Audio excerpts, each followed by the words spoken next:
राजनीतिक विज्ञान BA part 2 का PYQ है। तुलनात्मक राजनीति का अर्थ प्रकृति एवं क्षेत्र की विवेचना कीजिए। तुलनात्मक राजनीति का अर्थ है विभिन्न राजनीतिक प्रणालियों का तुलनात्मक अध्ययन करना है। इसका क्षेत्र व्यापक है जिसमें राजनीतिक संस्थाएं, प्रक्रियाएं और व्यवहार शामिल हैं।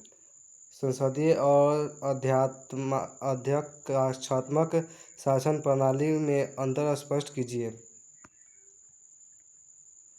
संसदीय प्रणाली में कार्यपालिका विधायिका के प्रति उत्तरदायी होती है, जबकि अध्यक्षात्मक प्रणाली में कार्यपालिका विधायिका से स्वतंत्र होती है। राजनीतिक विकास की अवधारणा को विस्तार से समझाएं। राजनीतिक विकास का तात्पर्य राजनीतिक व्यवस्था की अपनी बदलती परिस्थितियों के अनुरूप कार्य करने और नई मांगों को पूरा करने की क्षमता से है। दबाव समूह क्या है? इसकी कार्य प्रणाली का वर्णन कीजिए। दबाव समूह वे संगठित समूह है जो अपने हितों की पूर्ति के लिए सरकारी निर्णयों को प्रभावित करने का प्रयास करते हैं। राजनीतिक दल की परिभाषा दीजिए और लोकतंत्र में इनकी क्या भूमिका बताएं। राजनीतिक दल वे समूह है जो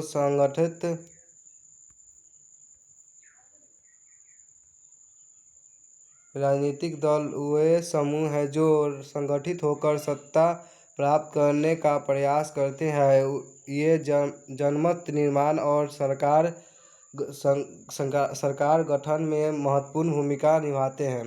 एकात्मक और संघीय शासन व्यवस्था में मुख्य अंतर बताएं। संघीय व्यवस्था में शक्तियाँ केंद्र और राज्य में बढ़ जाती है, जबकि एकात्मक व्यवस्था में समस्त शक्तियाँ केंद्र के पास होती है।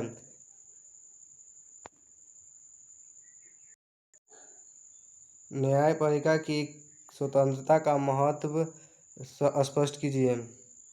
न्यायपालिका की स्वतंत्रता कानून के शासन को बनाए रखने और नागरिकों के अधिकार की रक्षा करने के लिए अनिवार्य है। शक्ति के संतुलन का क्या अर्थ है? इसका अर्थ है कि ऐसी परिस्थिति उत्पन्न करना जहां कोई एक पक्ष इतना शक्तिशाली न हो जाए कि वह दूसरे पर हावी हो सके।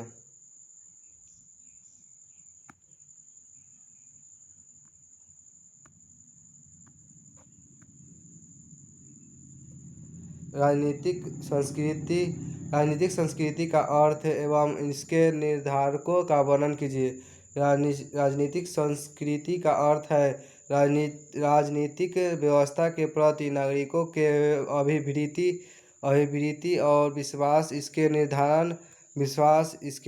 निर्धारण इतिहास, धर्म और शिक्षा है।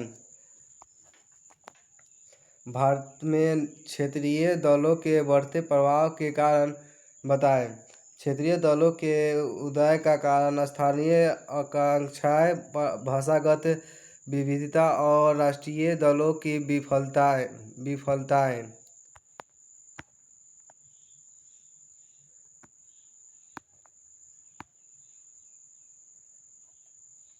लोकतंत्र क्या है? इसकी प्रमुख विशेषताएं बताएं। सवाल नंबर 1। लोकतंत्र ऐसी शासन व्यवस्था है जिसमें जनता अपने प्रतिनिधियों का चुनाव करके शासन चलाती है। इसे जनता के द्वारा और जनता के लिए शासन कहा जाता है।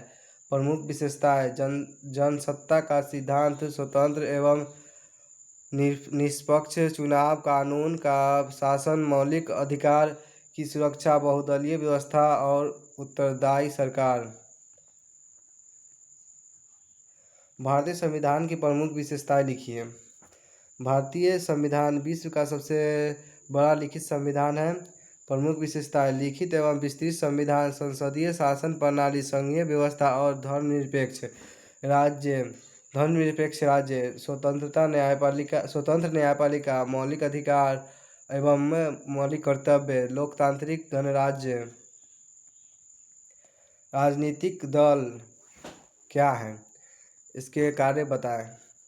राजनीतिक दल ऐसे व्यक्तियों का संगठित समूह है जो राजनीतिक सत्ता प्राप्त कर अपने कार्यक्रमों को लागू करना चाहता है। कार्य: चुनाव लड़ना, सरकार का गठन करना, जनमत का निर्माण करना, जनता और सरकार के बीच संपर्क स्थापित करना, राजनीतिक शिक्षा प्रदान करना।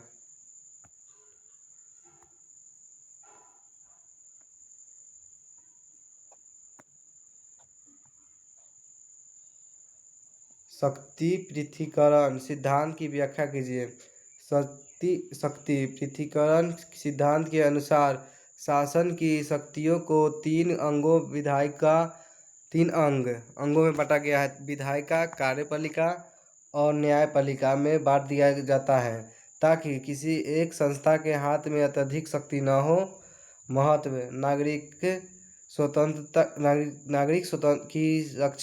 स्वतंत्रता की रक्षा, सत्ता के दुरुपयोग पर रोक, प्रशासन में संतुलन, लोकतंत्र को मजबूत बनाना।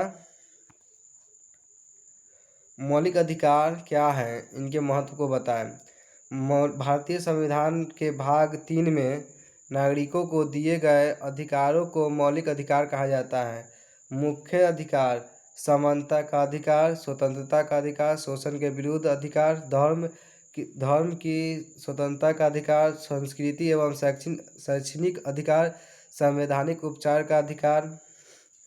महत्व: नागरिक की स्वतंत्रता की रक्षा, लोकतंत्र को दृढ़ बनाना, सामाजिक न्याय की स्थापना करना और व्यक्तित्व की विकास में सहायता करना।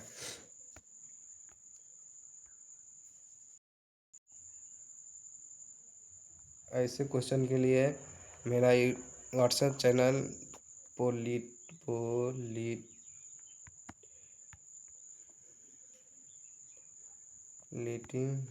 Bye CK sir